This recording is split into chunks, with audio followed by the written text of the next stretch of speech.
Okay, welcome to class number 95 of Faith and Calm. And tonight we have a huge holiday. I don't know if you know this, but tonight is a Jewish holiday. Tonight is called, it's a big holiday, a big holiday called Purim Katan, which means the little Purim. We're already getting there. Purim Katan. Why is it Purim Katan?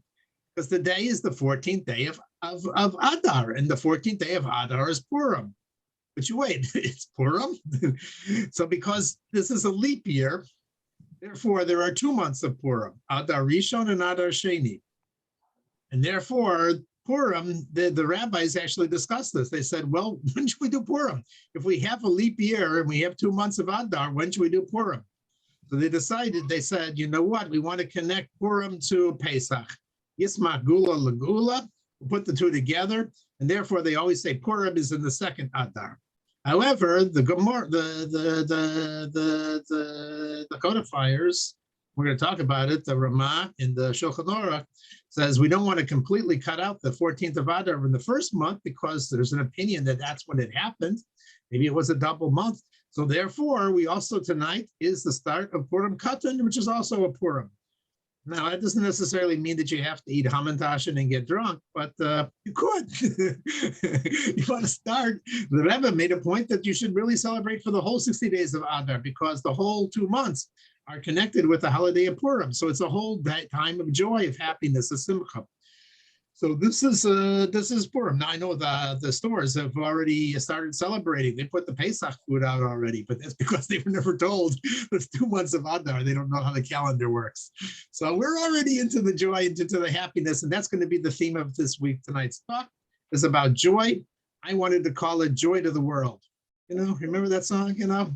Jeremiah was a good friend of mine. Yeah. I heard that when I was a teenager. Yeah, she knows it. Zori knows it.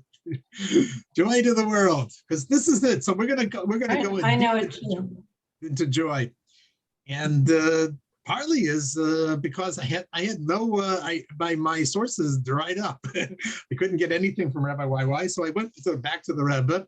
And he had a very interesting talk about exactly about this holiday, Purim Katan, this holiday, which I mean, there's not, you know, the Shulchan Aruch talks about it. They said, you know, is there an opinion? Are you supposed to celebrate? You're supposed to have a party like the Purim? And it says, no, not exactly.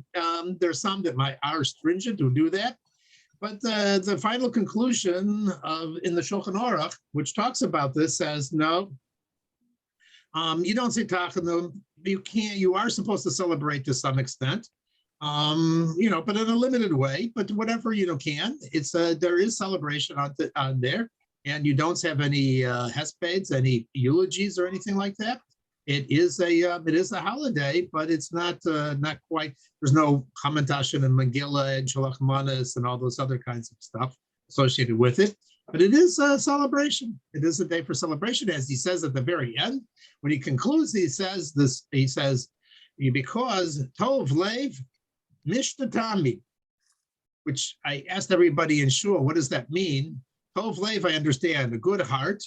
So some people say legally it means a person with a good heart, he's always giving gifts. But no, Mishta literally means like the Feast of Esther, which means you're always partying.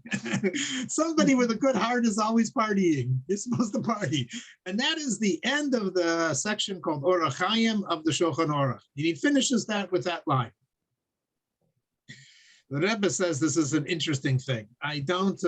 We have to understand why, what this idea of Purim Katan is, and why that's the fitting end for the first of the 4 sections of the Shulchan Aruch, Orach Chaim.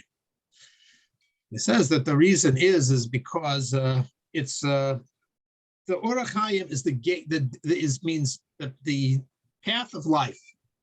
So these are the laws, the Jewish laws. We're going into the Code of Jewish Law here. These are the section of the Code of Jewish Laws that deals with your day-to-day activities. How you get up in the morning, how you put on your clothes, how you tie your shoes, how you pray each day, And it goes through from the morning into the evening and covers all that. And when it finishes that, then it starts going through the calendar, the cycle of the year, not just the cycle of the day. And he says, okay, we start with Rosh Chodesh, and then we go to Rosh Hashanah, and then we go to Yom Kippur, and we go to Sukkot, and finally, the last day, the last holiday at the end is Purim. That's considered the end of the calendar year. And therefore, it makes sense that this is the very end of that section of the Shulchan Aruch, because everything goes after the end. That's the statement of the rabbis. The Rebbe says it's not just inconsequential, just happens to work out that way. And besides, that doesn't really answer the question either, because the end would be Purim, not Purim Katan. Let's pay attention to the calendar. First you have Purim Katan, then you have Purim, right? It's a month later. He says, you could answer it. You could say, well, it's only because of Purim that you actually know about Purim Katan. So therefore, it comes later. And also, it doesn't happen every year, so it's less common. So maybe you put it there. The Rebbe's not happy with that. It's not a sufficient answer. When we're going to start pulling this apart, we're going to learn something a lot about joy. But the first thing we have to do then is understand another thing, which is the beginning of the Shulchan Aruch. It's the Ramah, the commentator on it, says that Chayiv Adam what.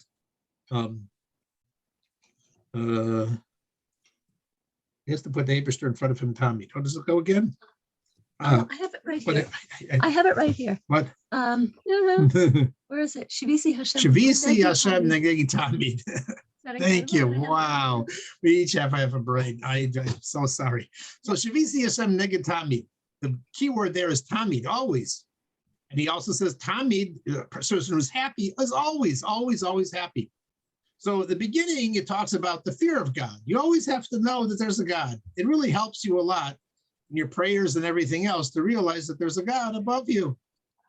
That's sort of understandable. And then you have to always be happy, because also you can't just be in awe of God all the time. You have to also be happy about it. So there's sort of like the two bookends of the Shulchan Aruch. The Rebbe says more than that. It's more than that. It's much more than that. Well, first off, let's get to the idea of Shavisi Hashem Neged Tamid, always in front of me. So I heard Rabbi Waiwa, he said that when he was a boy, he came to 770 and there was a rally for children.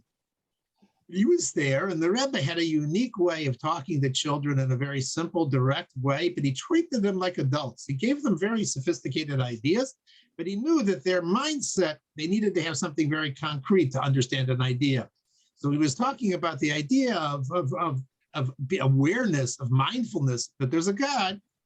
He said, for example, imagine a boy or a girl, they get up a little late in the morning, and instead of washing their hands by the bed, which they're supposed to do as soon as they get up, they run downstairs. And the father asked them, did you do Negelwash, or did you wash your hands before you came down? And the boy says, thinks to himself, I'll tell him yes, I'll tell my father yes, and I'll wash my hands after I eat breakfast. And then he says his blessings. The Rebbe says, how embarrassing, If you put Hashem in front of you always, then he knows everything that you did. He knows that and you're asking him permission to take part of food and so forth, knowing that you didn't do what you're supposed to do. How embarrassing is that when you're aware of it? And the kids got the message. They understood, you can't be two-faced about it, Either you did or you didn't, but you can't start pretending like, God's not aware of everything that you're doing. So that's an important general principle to be aware of. What's this idea, though, of joy? This is really our topic tonight. What is this idea of happiness, of joy? What is it all about? What are we getting at? And why is it an essential piece of our lives? And we can't really live without it, and we must have it, and it changes everything. As one of the rabbis said, joy is sort of like, it's like there are presidents who are leaders of the country, but then there are kings. And a king just goes right through and breaks through all the barriers, all the boundaries. Simcha Peretz Gertz. When you're happy, everything changes. When you're happy, things are different. There's an example I just read it. It was a very interesting example. It was a guy that was standing there. It was a poor man, blind, and he had a sign in front of him, help me, I'm blind, I need money. And he wasn't getting very much money. At the end of the day, it was just like a few coins in the basket. And then somebody came over, saw that there wasn't much money there, went over, wrote something additional, flipped the card over, wrote something else. And the guy was getting tons of money, tons of money. What did he write? He wrote on the back, the other side, he wrote, it's such a beautiful day. And because I'm blind, I can't see it. And everybody gave him money because, when you lift people up, when you're joyous, when you're happy, it's a law of attraction. You change reality. You actually change it around. And people gave because they, instead of feeling bad, oh, he's bad, I have my own problems too, and everybody has their problems. Instead, he was lifting people up, saying it's a wonderful, beautiful, sunny day. And then they felt like, oh, yeah, I want you to join in with me because joy really transforms things. And the physicists even understand this idea. The physicists know that, that the quantum physicists, at least, they know that the observer changes reality. And there's a physicist called John Wheeler, and he said, actually, it's deeper than that. We don't, not only does the observer do it, but the creation is not something that we're just a passive observer and we just see what's going on, but actually because the observer and the activity is closely related. And when you're looking for that electron, you'll actually see it or won't see it because your nose you're looking for it. You're actually changing reality. We are co-partners in changing reality. So our joy and our happiness actually change everything. Whereas, I think even a deeper way to understand it, there was once a English bacher. He came to 770. His name was Benjamin, and he was going to have his first audience, private audience with the Lubavitcher Rebbe. He didn't know what to ask, and he had a lot of questions, and he couldn't really figure out the order that he was supposed to ask them in. So he went to his mashpia, to his spiritual advisor, one of the teachers in 770, and said, what should I ask for? And his Rebbe, his teacher told him, he said, think of the thing that you have the most difficult, emotional, personal trait that you have difficulty working on, and ask the Rebbe about that. So that's what he did. He went to the Rebbe, and he said, Rebbe, how can you a person be happy? How can you make yourself happy? How can you simcha? I mean, simcha is a little different than happy. Simcha is more like joy. It's an internal feeling. It's not quite like happy means you got something, somebody gave me something. And if they give me something, or if I'm healthy, or this happens to me, or that happens to me, then you're happy. But joy is really an internal thing. Whereas I think Viktor Frankl said, pursuit of happiness is an empty cask. What happens is you have to actually, that joy is something that you obtain by an internal work in yourself. So anyway, so he goes to the Rebbe. I hope you haven't lost the thread of thought. He goes to the Rebbe and says, how can you have simcha? How can you make yourself simchatic? So the Rebbe looks at him and says, I see by nature, you think of yourself as a morish kora, not a depressed person, but a person who's just very serious and gloomy thoughts and so forth like that. So, yeah, blackface it means literally. So the Rebbe says to him, listen, it says forth, you have to realize that you have a Jewish soul. That means you're a part of the Eibishter. You are a piece of godliness. And therefore, we have every reason to be happy. In other words, like I said before, instead of telling God how big your problems are, tell your problems how big your God is. You are a piece of God. Nature may look difficult sometimes. I know. There's a lot of medical difficulties that happen. There's aging issues that happen. There's breakdowns of families that happen. From the bottom up, looking at nature, look at our situation, sometimes you can't figure that there's no reason to be happy about it because it's really things are going terrible. On the other hand, who's the author of all of this? You are in a certain way because you are a piece of God and you change reality too, how you think. So when you realize that you are a part of God and this is part of you and you are part of, and your attitude will actually change everything like that, it changes the physics of the world and so forth. And you don't have to be upset about it and so forth because that's just the temporary blanket, the concealment of godliness that's going on. But ultimately, you have every reason to be happy. This guy, now, the person who was writing this, her name is Gitti Stolik. She wrote it in her book. She said, I never met this guy. I never know him. I heard about the story. And one time I thought it was a good story. And she was telling it to a group of women in Crown Heights. And one woman in the audience got up and he said, Ben Sion Benjamin? Yeah, he's a neighbor of mine in England. I know him. And you know what? He's the happiest person I ever met. The guy would have never thought of himself as a guy who was basically gloomy. And, but he said it about himself, that he was originally just basically a gloomy kind of guy. But he got the message. He got the message from the Rebbe. You know what? The gloominess and thinking bad and assuming worst, this is not the way to live. Joy is the thing. And that is what we're talking about tonight. So the Rebbe says that's an essential piece of our life. And just as essential as being aware of God and mindfulness of God, so too, at the other end of the bookend, the other end of the Shulchan Aruch, you have to tell people, you know what? The end has to be, you have to be joyous.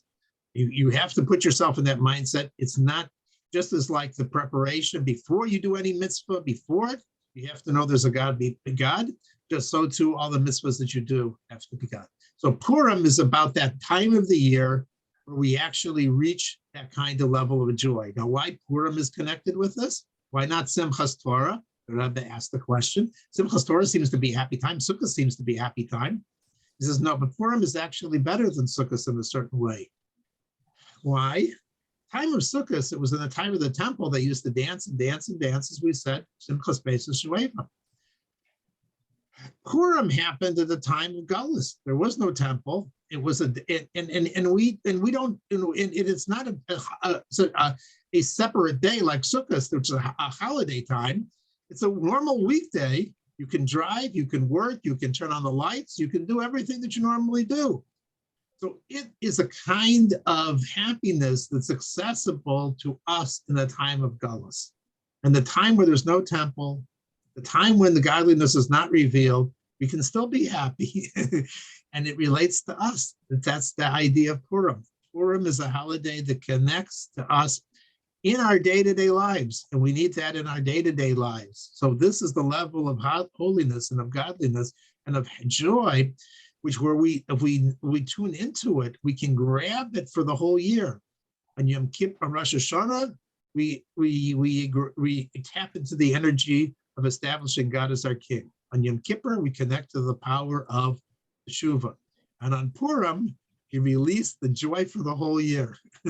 So our happiness that we're celebrating in these 2 months of Adar right now is the opportunity to bring in joy into our everyday life. And that is what Purim is about. It was a time where there wasn't any revelation of God, and Jews were still happy, and they were happy, and they changed the whole situation, and everything in their situation changed. Why? Because they were joyous. They knew, not a giggly kind of halulus, of frivolity, but a real internal happiness about I am alive, I can do things, and tomorrow will be better, and I have capabilities to be able to overcome my situations because I'm connected with God. And he's not limited, and he doesn't want me in jail either. So when I feel that, and I tap into that, and I work on myself to actually experience this, it changes everything. But that still didn't answer the question. I mean, I just said to you why Purim is connected to this idea of joy. I didn't explain why Purim Katan is, because Purim Katan is, there's not even any Megillah, there's no Hamantash, there's no none of this. So the Rebbe says, yeah, that's why Purim Katan is even in a way higher and more of a joy than Purim. Why? Because those things are limited. When you're doing a mitzvah, you're giving gifts to other people, you're giving food to other people. So at that point in time, you're doing something, you're serving Hashem. So you're serving Hashem and you feel like you're accomplishing something and you feel good about that. On Purim Katan, you don't have those things. And therefore, you have something called pure happiness. It's not contained in any mitzvah. It's not contained in serving Hashem. It's connected only with the idea of Mashiach. In time of Mashiach, every moment of the day, every situation that we're in, every place we are, this will be connected with the idea of joy and of serving Hashem because God is together with us. And so Purim Katan is actually, in a certain way, more of the idea of joy, which is a joy which can be revealed in any position, in any situation, not only in a special holiday time where we're all in a special mood and a special holiday, special food, or even a special feast. Purim Katan is something that relates to us on every single day. That's the idea of Purim Katan. And one of the mother's story, and that was, I like this little story. So there was once this guy named Steve. Steve was an adopted child, and Steve didn't know that. And one day, somebody in the neighborhood blabbed to him because he was older and he knew what Steve's story was. You know, you were adopted. Your mother abandoned you, and your parents are not your real parents. And he came home extremely depressed and sad about his situation.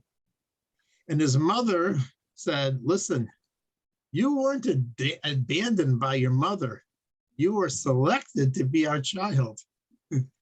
And he heard it. He changed his mind. He changed his mentality. He realized that he was selected for something. And he internalized this idea that, you know what? Yeah, I could look at it the negative way, but I'm going to take it this way, that I was really selected for something special here. And this guy named Steve later created a company, a little company. You might have heard of it. Ever hear of it? Apple. Steve Jobs. That's Steve Jobs' story. He writes it in his book. That was a beautiful way to reframe it.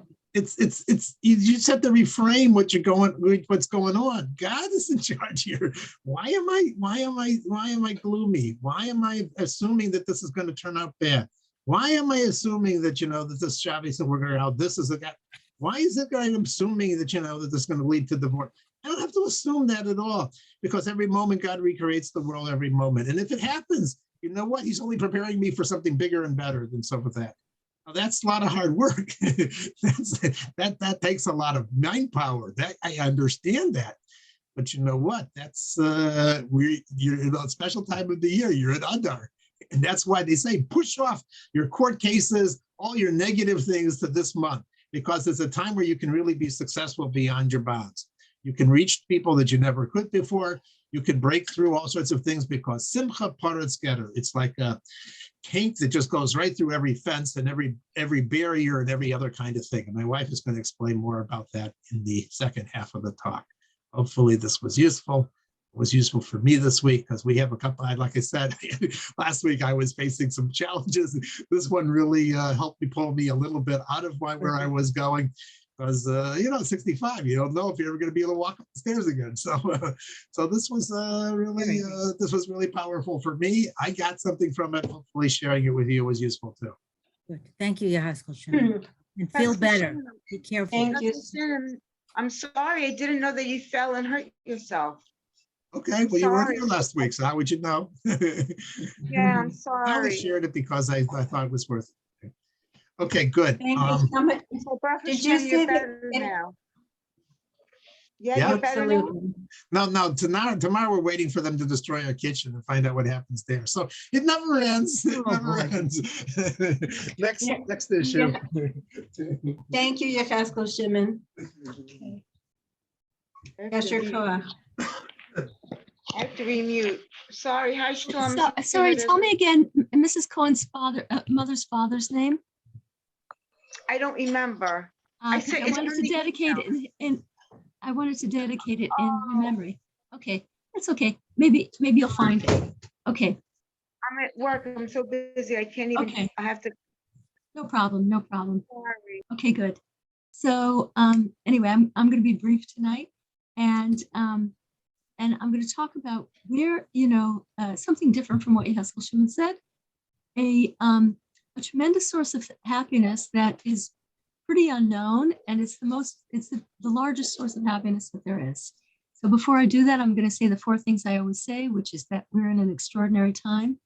And the reason I say it is because Lubavitcher Rebbe told us, he laid it out like a map of, that we are at the beginning of the redemption of the entire world, the Jews in the entire world, from a situation of exile.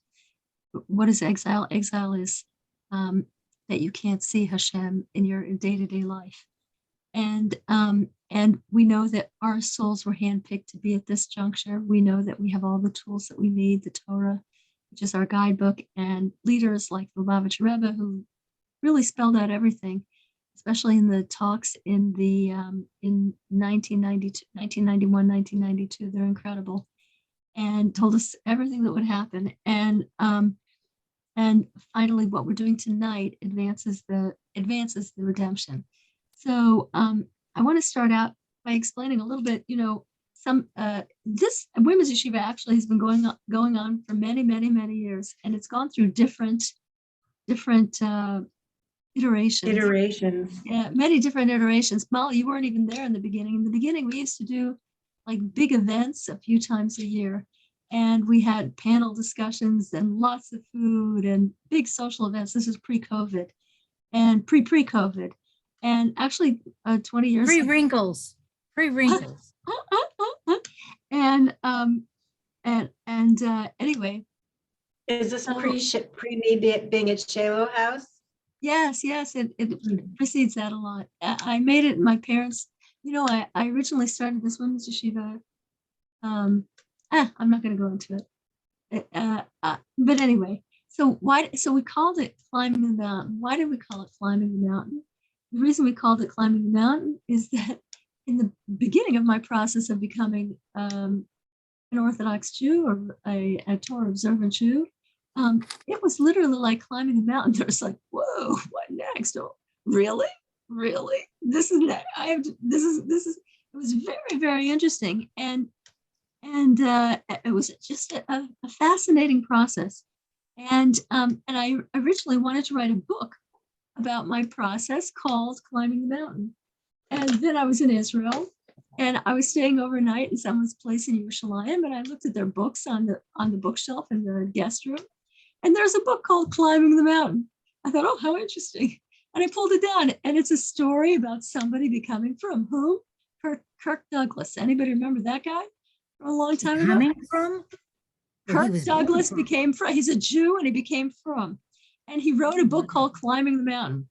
So anyway, in later years, I did call the women's yeshiva Climbing the Mountain, but then I discovered after a while that it's really a misnomer.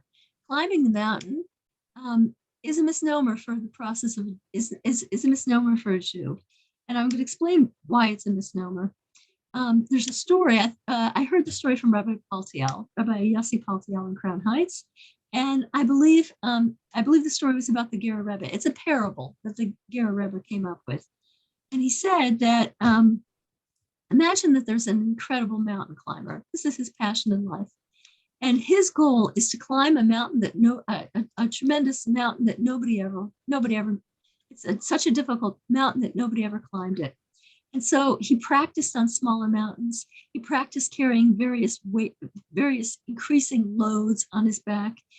He bought the best equipment in the world, and finally he was ready. And it took him 2 weeks to get to the summit. And he got there and he was exhilarated. I did something nobody else in the world did. And then he looks around and he sees that there's a little kid on top of the mountain. A little kid. He said, "How did you get here? It's impossible. How did you get here? I'm the only person who ever climbed this mountain. You're too young to climb this mountain. How did you ever get here?" And the little kid looks at him and says, "Simple. I was born here." And so it's a parable for us, for a Jew. What is the parable? A Jew has two parts. A Jewish woman, any Jew, has two parts to them: body and soul. And for the body, what we have to go through in life, what we have to understand, what we have to perceive, what we have to, grow through, is like climbing a mountain. It's enormous. It's like one challenge after the next. It's never downhill. It's always uphill. But for the soul is already at the top of the mountain. The soul already knows everything. The soul sees everything. The soul sees God, and the soul understands everything that we're going through. So from the body's perspective, from the body's perspective, it is a difficult task, but from the soul's perspective, we understand everything. Now, the soul was given, before the soul came down to earth, it was given a toolkit, like a briefcase, filled with everything that the soul would need in order to accomplish its mission. We have general mission, and we have many missions in our life. And so the soul was given two kinds of things in its briefcase. The two things are called giluim and kochos.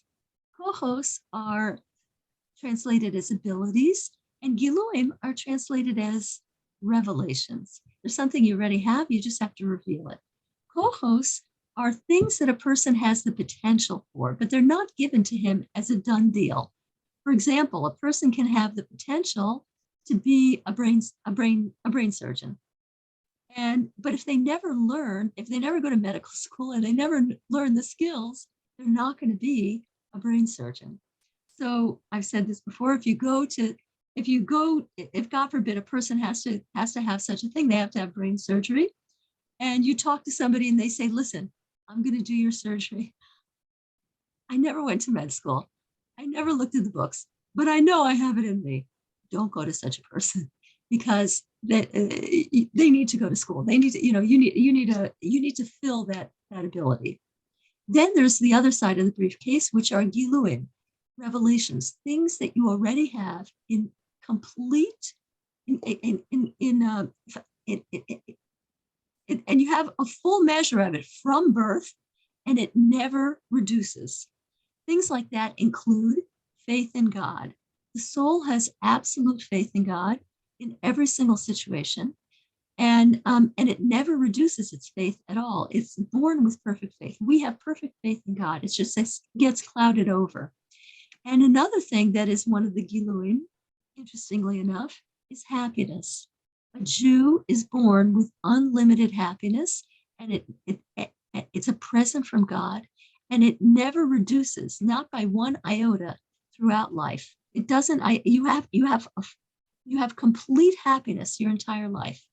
The problem is that that the problems of life confuse us, and the animal soul confuses us, and our happiness gets covered up, and that's why all those silly techniques, like I have something that I do, and it's called sheker. I call it. I don't know if anybody. I'm sure other people do it too. I call it sheker of holiness. So if things are really, really, really the pits, they're really, really bad, or I'm really, really unhappy or something, I say, I'm so happy. I am the happiest person alive. I'm so excited about what's happening, because I know that it's good. I know I'm going to see the good. And I do it like an actress with as much feeling as I possibly can. And I emerge much, much, much happier. Why? Because I have used a tool to break through the false crust of unhappiness around me. You have all the happiness that you need inside you, but you have this fake crust that's built up by the Yetzer Hara. And you have to simply poke through that crust, and the happiness will be available to you. So, fake it till you make it. It's the same principle. So anyway, I want to tell you just a little thing, and then I'm going to end with that. Just a little thing that happened this weekend, So Yeshiva Shimon fell on the ice last week. And even before then, for a long time, I had already heard about this Russian chiropractor. And my neighbor had gone to him, and she gave me, very glowing reports about him. And Yeshiva Shimon was having problems. And for a long time, I wanted to call this guy in. He comes to your house. And so when Yeshiva Shimon fell, and he could barely walk up the stairs and down, and he could barely walk, period, I thought, got to do it. We'll call this guy. So he came in last Sunday, not this Sunday, just yesterday, but a week ago yesterday. And he brought his table and he set it up, and Yeshiva Shimon lay down on the table. And for the next hour, a little bit more than an hour, I was treated to Yeshiva Shimon was screaming. Now Yeshiva Shimon is a big guy. He could have been an Olympic skater. He has that kind of muscle framework. And I was thinking, I had been toying with the idea, I have problems too. I'd been toying with the idea of this guy can work on me too. And I thought, no, if Yeshiva Shimon is screaming his head off, there's no way I'm going to go to this guy. So anyway, and not only that, when the guy leaves, Yeskel Shimon tells me, he does your whole body, and he told Yeskel Shimon 2 of his ribs were too close together, and he's pulling, I don't know, he's like pounding on them to pull them apart, something like that. And Yeskel Shimon said that he had his knee was better, but he had such exquisite pain in his rib that he wasn't sure that the guy didn't break it. Oh, God. And the pain went on for a few days. I was thinking, no way, that guy is working on me. He's coming back next week to do treatment number 2 for Yeskel. He was going to come back this Sunday to do treatment number 2 on Yeskel Shimon. I think I would cancel it. No, but okay. So after Yeskel Shimon could see right away that his leg was 60% better, which was really quite amazing. And the rib pain went away in a couple of days, and in like 3 days. So anyway, it's approaching this Sunday, and I was thinking Maybe you should just stop after the leg. So I was thinking that before I'd been really thinking, this is an opportunity. I have physical, mechanical things that I would like fixed. And if this is such a talented person, then I said, Shlomo, don't you dare. Don't you dare. Are you out of your mind? I don't go to a chiropractor, period, because I had a neck injury like a long time ago. I don't go anywhere near such people. And besides, I've been to such people like, these miraculous people who fix you with their touch. And nothing has ever helped me. Nothing. None of them have ever helped me. And, people rave about. I said, Shlomo, don't even dream of it. And then right before Sunday, I was thinking, Shlomo Sehudis, he has people are impressed by him. Maybe it's an opportunity. Maybe you should do it. So I thought, you know what? I'm going to grab the opportunity. I'm going to write to the Rebbe. If the Rebbe gives me a blessing, I'm going to do it.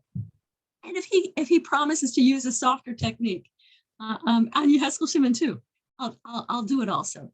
So I wrote to the Rebbe, and I would if the Rebbe didn't give me a blessing, I would have simply gone to the physical therapist that my doctor recommended, and that would have been a normal, nice, easy thing to do.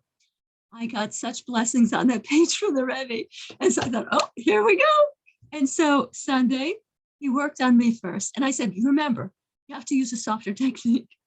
And he works on me. And, through the course of working on me, I developed a certain confidence in him because he was a straightforward person. A lot of these people are big egotists. I didn't feel any ego coming from him. I felt he knew what he was doing. And that made me relax. So whatever he wanted, I did. And at the end, he does this wacky thing to me, something I never would have dreamed of doing in a million years, some with my neck, never in a million years. And, besides for cracking my neck and all these other things that he did. So, he essentially hangs my head over the back of the table, and he leaves me hanging there for a very long time. I said, can you please rescue me from this position? This is not for me. And he said, don't worry, relax. And I forgot about my neck injury. It had been so long, and I forgot to tell him about my neck injury. And he lifted me up, and I had vertigo. The room was, the bookcases in front of me were spinning, and I was nauseous. And he said, you'll be better. Don't worry, it'll get better. And I couldn't get rid of the dizziness, and I couldn't get rid of the nauseousness. Baruch Hashem, the vertigo stopped, and I was so sick. I hadn't eaten anything all day except for a tiny bit of water. I ran to the sink and threw up the water, and I was really in bad shape. And I could bear. I tried drinking. After a while, I tried eating a little. Maybe I hadn't been eating for 18 hours. And I didn't know what to do with myself. And I was not, and my neck hurt like crazy. And I was thinking, Shlomo Sehudis, I don't know, what did you do to yourself? Anyway, he went on to work on Yeskel Shimon. I heard the screaming for an hour. And meantime, I said, you got a blessing from the Rebbe. There's nothing to worry about. In the meantime, the pain persisted, the dizziness persisted, the nausea persisted. 1 hour, 2 hours, 3 hours, 4 hours, 5 hours, 6 hours. The whole day was going by, and I was sick. And then I had to work on the computer, and I was sitting right here, and I said, you know what? Rabboni Shalom, this is from you. Whatever happened to me today is from you. And if it's from you, it's good. And if it's from you, it's good. And I'm happy about it because anything you give me is good for me. And I am grateful to you for everything that happened today because I know it's only good. And I felt such a closeness, such an intimacy with Hashem, like the real understanding that Hashem is there for me and Hashem is running my life so completely and I have nothing at all to worry about, like absolutely nothing to worry about. And I was so grateful for that. I'm not describing it well, but I was so grateful for that moment of intimacy. And you know what? I started to feel better right after that. And I went to bed. I had a tiny bit of vertigo, but I woke up, no neck pain, no dizziness, and also the treatment helped me. It really did help me. So sometimes when good things are in store for us, sometimes there is a challenge that you have to go through beforehand. And things, a lot of times when you get a blessing from the Rebbe, there is are you really going to believe time before the good times start? So, and what is that time? Are you really going to believe time is a precious gift for us. It's a time when we step forward and we say, Hashem, you're not showing your cards. I'm going to show you the cards. I know you love me. I have no worries at all because I know that my life is completely scripted by you for good. And when you get there, when you touch that inner faith that you have in Hashem, nothing can make a person happier. I cherish that little moment. So anyway, next week we're going to go into this further about an easy way to tap into all the good things in life, not just happiness, but all the good things that we want, meaning social, emotional, money, everything, the gateway to everything. We're going to find out about that next week. And meanwhile, I'm going to turn off the recording. And if anybody has any